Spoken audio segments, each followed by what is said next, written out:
What's up, hungry homie out there?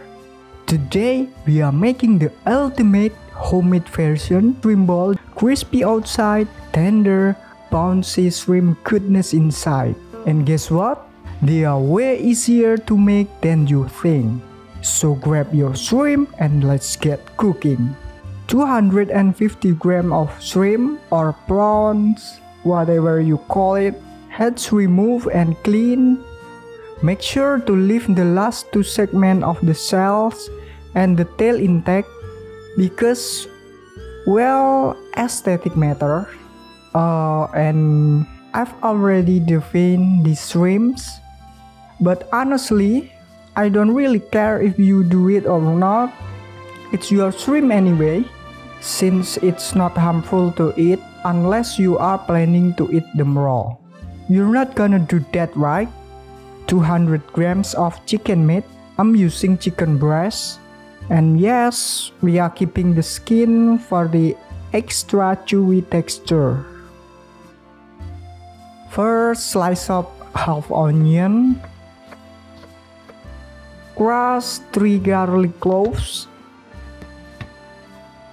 Take 2 stalks of green onion, but only the white part. Set all that aside. Heat fry pan, add just enough oil to fry. Toss in the sliced onion and all the crushed garlic and saute until soft and fragrant. It looks done. Set them aside. Cut the shrimp into 2 pieces.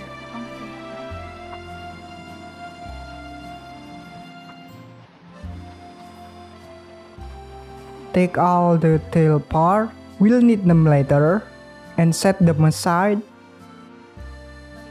Then I'll chop the chicken meat into smaller chunks so it's easier to grind.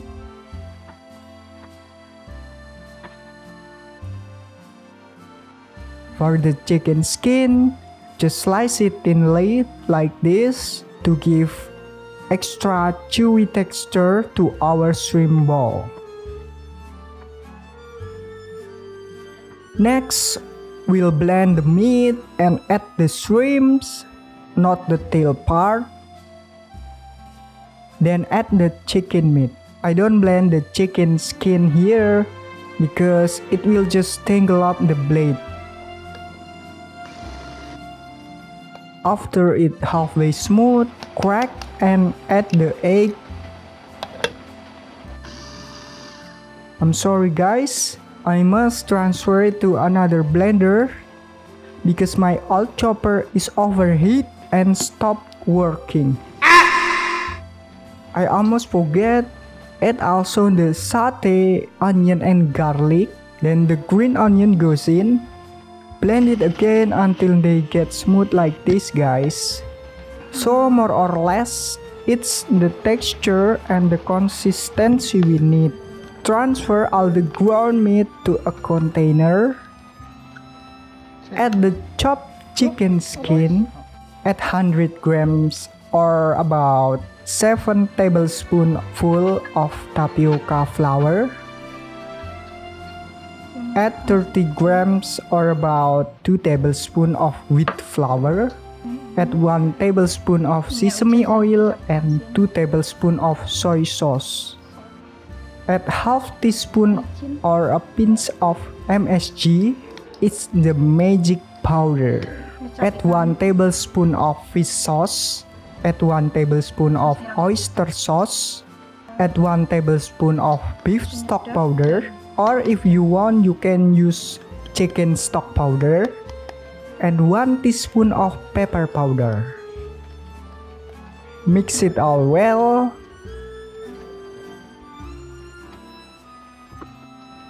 Then add just enough green onion. I add quite a lot because I love green onion. Because the dough is still too wet and runny, so I add 2 tablespoons more wheat flour and a little bit or about a pinch of salt. Mix it again well. So this is the right texture and consistency we need.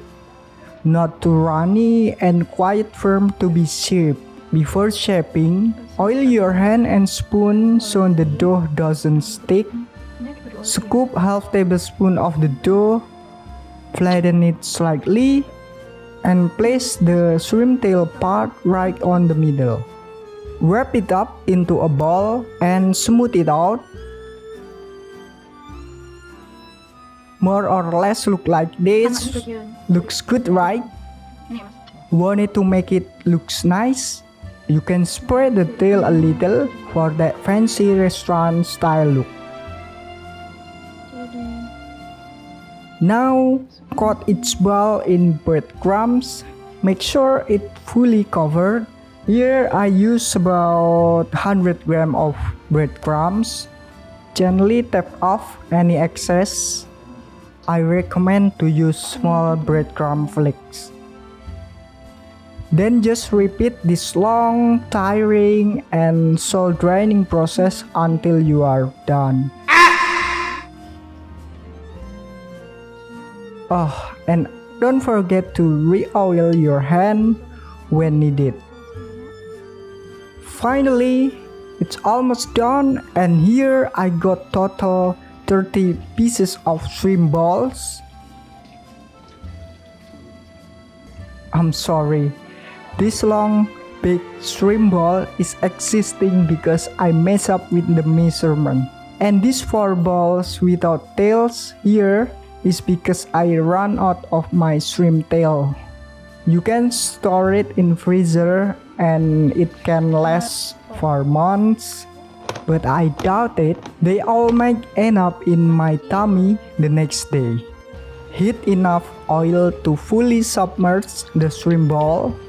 Drop them in carefully, one by one. Use slow to medium heat because we want them cooked all the way through, not just burn the breadcrumbs.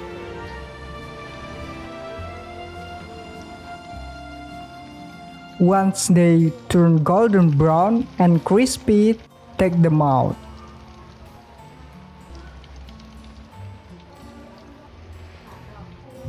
Look at that, guys. It's good. The shrimp balls are perfectly cooked all the way through, and it's so tender and chewy. Now dip them in your favorite sauce and enjoy! Don't forget to slap the subscribe button.